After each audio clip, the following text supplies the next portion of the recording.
if we can, let's show the standings for Group F, and then we're going to dive into the match and how Canada might change. So heading into match day 2 for Group F, Belgium, of course, lead with a 1-0 victory over Canada. Croatia and Morocco both drew 0-0, Canada losing by a goal to 0. And something else to keep in mind for the match against Croatia tomorrow, Alphonso Davies and Alistair Johnston both on cautions for the Canadians. With all of that said, Oliver Platt, let's shift this conversation where it deserves to be, and that is tactically. How do you think that John Herdman is going to change the game plan, if anything, from Belgium to Croatia? I suspect he'll do one of two things. KJ touched on it a moment ago. I think he'll either bring in a third midfielder because you have to match up with Croatia in that area, or he'll go to a 4-4-2 with David and Larin because those two are so good defensively at chipping in and helping the midfield, right? And so you can have, we've seen it before when they've played against a team in a 4-3-3, one of the strikers drops onto the deepest midfielder and helps the midfield in that regard. So I suspect they'll do that. I don't think they can go with the same way they played in the first game and just kind of leave Eustachio and Hutchinson to deal with 3 world-class midfielders. There's going to need to be another solution there.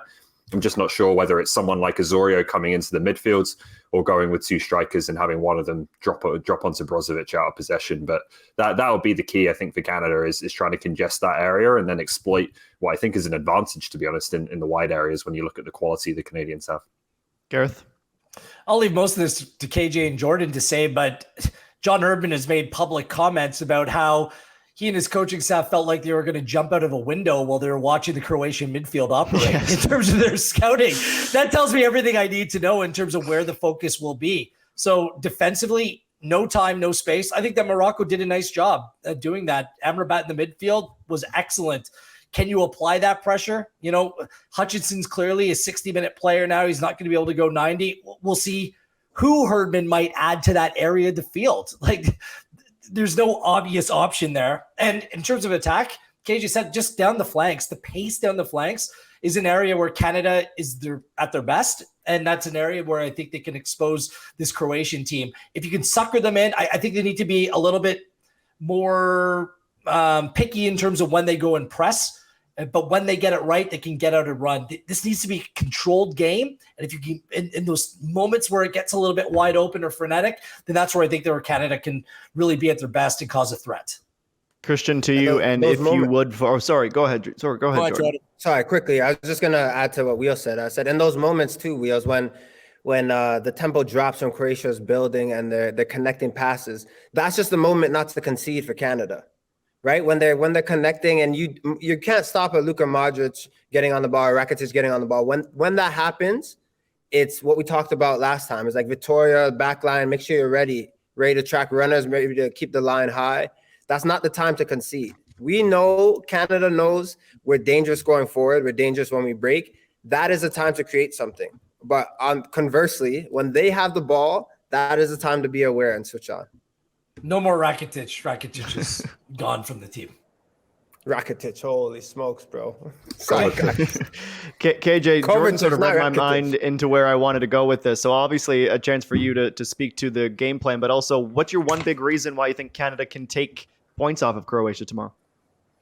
Well, because they're always the same version of themselves. They never let moments change who they are. And I think as much as we're talking about changes and defensively what they're going to do, I do think that they're still, they're not going to play 10 men behind the ball, guys, and just, and hope for 30%, possession and then dominate that way. Like it's going to be difficult to get the ball from them, but they've got to be effective when they do.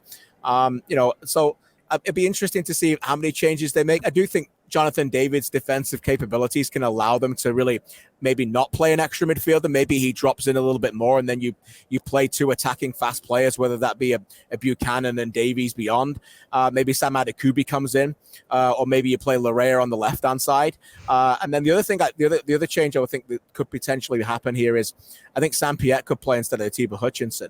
I know that Atiba has not played a lot of minutes lately, And if I want Atiba on the pitch delivering what he can deliver, I think I want him in the last 30 minutes. He started to really tire after about 45, 50 minutes the other night. Piet didn't get a moment. And John Herdman has said this before with players. Sometimes he's given little clues. He doesn't play them in a game because he says, this is your mission. This is your moment for this game. And I wonder whether Piet has been given that kind of ultimatum and said, you go out there and deliver. So just a couple of things to think about. I know it would be a big ask. And a big, maybe a brave thing to do. But Atiba Hutchinson physically to play again against this Croatia team could also be a challenge. I mean, Atiba could do it, but I just think that might be potentially something they're thinking of. KJ, I was thinking the exact same thing when Piet didn't come on last game, because I understand that you were pushing for a goal but they changed their shape, and Piet could have sat in, and you could have maybe brought on something else. I just.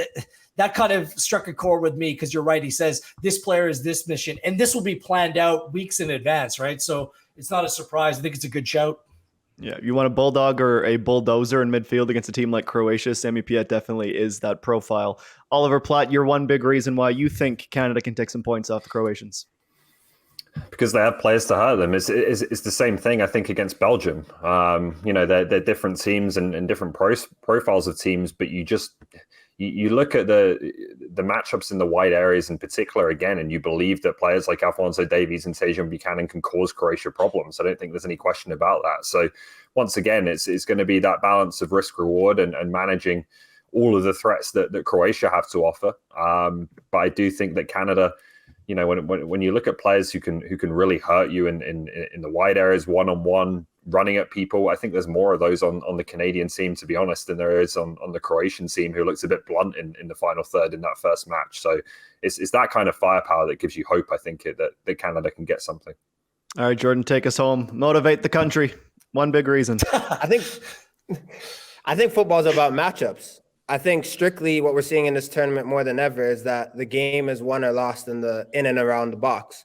So outside of everything, Canada needs to be clinical tomorrow and just break the ice. When you're playing 21, I don't know if you guys are ballers, but you just have to break your ice for the points to start counting.